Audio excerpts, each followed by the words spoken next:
Fala comigo, minha autarquia. Culpabilidade, o terceiro elemento do crime. Vamos ao quadro. Continuando aqui o estudo da culpabilidade, vamos falar da imputabilidade. Quando falamos da imputabilidade, nós, no estudo do terceiro elemento do crime, nós já observamos que houve o fato típico, o ato era ilícito, mas nós queremos saber se o agente ele pode ser punido ou não. E como nós podemos observar isso? Pelo critério biológico, porque se ele for menor de 18 anos, ele não poderá ser regido pelo Código Penal, mas sim pela lei, pelo regulamento que lhe é próprio, teoria normativa. Por isso que os critérios aqui eles são objetivos. Então ele será colocado diante do ECA, porque o menor de 18 anos ele não pratica crime, ele pratica uma conduta análoga a crime e deve responder para a lei que lhe é adequada. Assim como uma pessoa que não tem o desenvolvimento mental completo, ela não pode ser punida com as punições do Código Penal. Porque se ela for inteiramente incapaz, ela deverá receber um tratamento ambulatorial, uma medida de segurança, uma internação. Ok, senhores? E o semi-imputável? Aquele que possui capacidade, mas não possui a plena capacidade. Ele poderá receber uma redução de 1/3 a 2/3. Mas na maioria dos casos também recebe a medida de segurança. Por quê? Porque aquele tipo de reclusão, de detenção, não lhe é apropriada.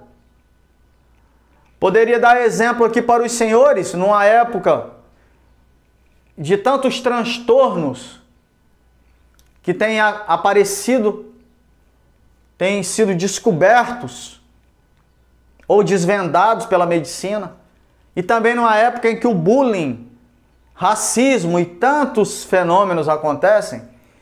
Imagine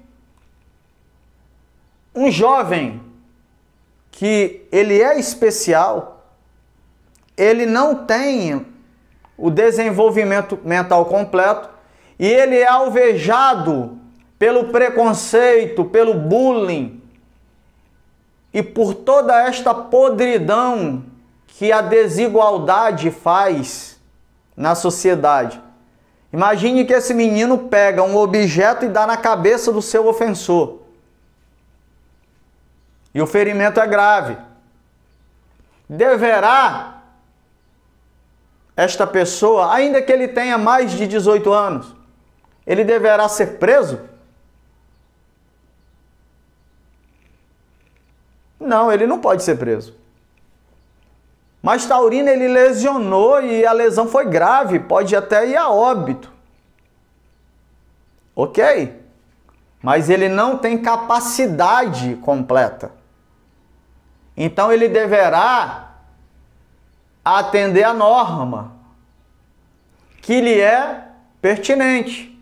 Assim como o menor de 18 também será colocado em face do seu estatuto. O que tem o desenvolvimento mental incompleto, ele receberá o tratamento que lhe é devido. Uma medida de segurança. Um tratamento ambulatorial, uma internação. Todavia, no artigo 28, trata do crime passional, aquele que é por paixão. O crime também, que é produto da emoção, ou daquele que se embriagou para cometer o crime. O artigo 28 deixa claro que emoção, paixão e embriaguez não afasta a imputabilidade, a culpabilidade, não isenta o agente de pena. Somente a embriaguez acidental completa que isenta o agente de pena. Vou dar exemplo primeiro do crime por emoção, por paixão. O marido flagrou a sua esposa com o amante e ele vai lá matar o amante. Ele agiu em defesa da honra, isso não existe mais. Alguém vem e me dá um tapa no meu rosto e eu me senti humilhado publicamente. Puxo a pistola e dou um tiro na cabeça dele. Foi legítima defesa? Não. Foi homicídio. Mas ele deu um tapa no seu rosto, o tapa já foi. Ele deu o tapa e acabou, não havia mais injusta agressão.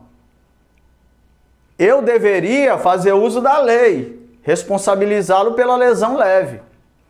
Se eu respondo àquela atitude, também responderei diante do código. Não há o que se falar em emoção, em paixão. Foi apenas um tapa e acabou. Parou ali, parou ali. Se eu reagir, até porque será pesado um tapa no rosto como um tiro de pistola.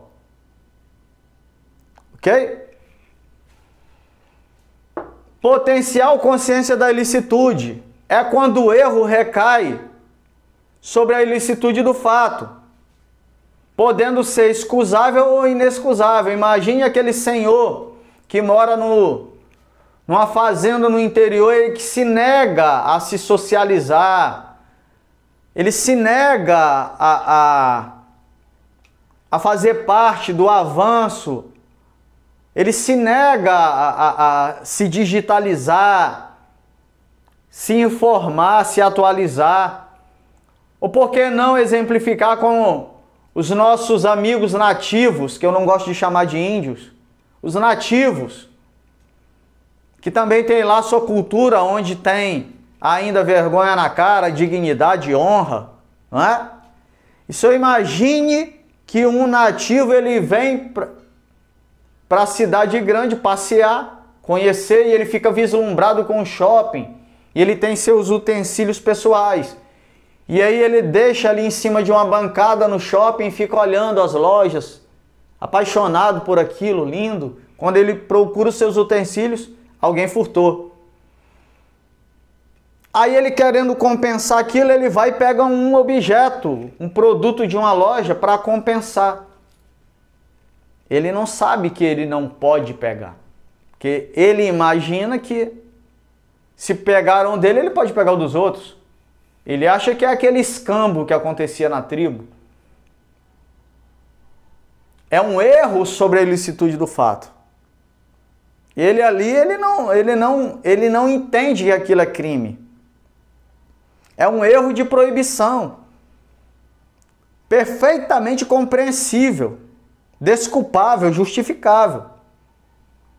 Será isento de pena, afastará a culpabilidade. Não será taurino, mas pegar o objeto lá da loja seria furto. E é ilícito. Mas ele não será culpável. Por quê? Porque ele não compreendia a ilicitude do fato. Ok? Isso é justificável. Mas se fosse inexcusável, se fosse inexcusável, se fosse evitável, se puder, fosse uma pessoa que tivesse um entendimento melhor, e o juiz vai se colocar na situação, o juiz ele vai fazer um estudo sobre o homem médio. Será que um homem médio, um homem de pleno raciocínio, um homem atual, ele evitaria? Então haverá apenas a redução da pena de 1/6 a 1/3. Ok, senhores? E por último, a exigibilidade de conduta diversa, artigo 22, em que a sociedade ela espera que ele tenha uma conduta diferente. Haveria como ter uma conduta diferente? No caso do tapa no rosto, me deu um tapa no rosto. Eu poderia ter uma conduta diferente. Sair no prejuízo, ou processar, ou brigar, o famoso mano a mano, e não dar um tiro. Poderia exigir do agente uma outra conduta? Porque se ocorrer a inexigibilidade de conduta diversa, esta afastará a culpabilidade. Como no caso, no artigo 22 fala da coação moral irresistível e da obediência hierárquica. Na coação moral irresistível, a vontade do agente está comprometida. É o caso do gerente de banco que recebe um telefonema dizendo que a sua família está sequestrada. Se você não trouxer tantos R$ 1.000 para cá, eu vou matar todo mundo. Sua vontade está comprometida, o seu psique está comprometido. Então ele está coagido moralmente. Isto é diferente da coação física que nós estudamos lá nas excludentes da conduta, que afasta a tipicidade. Na coação física, são os movimentos do agente que estão comprometidos. Ele não tem força para reagir àquela força física irresistível. Aqui não, a coação é moral. A moral dele, o psique dele está comprometido, a vontade dele está comprometida. Então ele não tem outra conduta senão obedecer o sequestrador. Nesse caso, afasta-se a culpabilidade, ele não será punido. E a obediência hierárquica acontece quando a ordem ela não é manifestamente ilegal. Taurino, eu não entendi isso. É quando existe ali um plano de hierarquia, uma organização hierárquica, como no caso dos funcionários, agentes públicos, em que existe hierarquia. E o chefe chega para o seu subalterno, para o seu subordinado e diz: eu quero que você faça isso.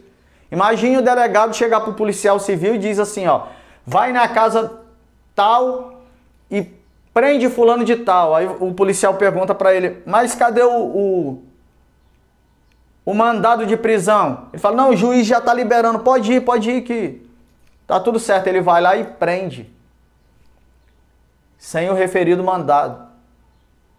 Não era manifestamente ilegal. Ele cumpriu uma ordem que para ele estava fazendo o certo. Estava cumprindo com a ordem do seu superior. Imagine um capitão falar para o soldado: leva esse malote aqui e entrega ao capitão fulano de tal. No meio do caminho ele é abordado por uma inspeção e descobre-se que naquele malote tinha drogas. Ele responderá: não, é afastar da culpabilidade, porque a ordem não era manifestamente ilegal.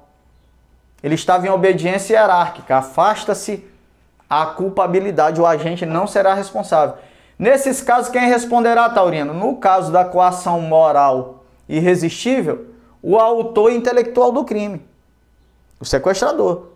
E no caso da obediência hierárquica, o mandante. Ficou claro, senhores?